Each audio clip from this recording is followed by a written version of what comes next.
can become irrelevant, even how smart you are. If you've got a certain amount of wealth that's compounding in your family and assets, it's very difficult to move down.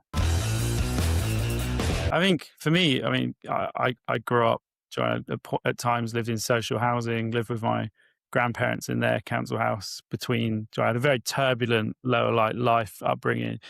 Um, Hung around with a lot of the wrong people, but again, when you live in a certain area, that's what happens, right? So I think it's just it gives me such an awareness, and I think I've done a lot of research and I've read a lot around it to help me understand like all the perspectives and where I've kind of ended up. And you look at this with I forget the name of the chart, but there's data that basically tracks like if you start in like the 10th, say if you split the percentile of a nation up from 10, 20, 30 up to 100, that you get like a relatively like free movement between say the 20, 30th and say 80th percentile of a nation. So if you've grown up middle class, around middle class, which is the majority of people who are like in a joint university level education or role or job, that you witness people move up and down, and where you see at the top, what you see is the top and what you see is the bottom, because you've not experienced the true top and the true bottom.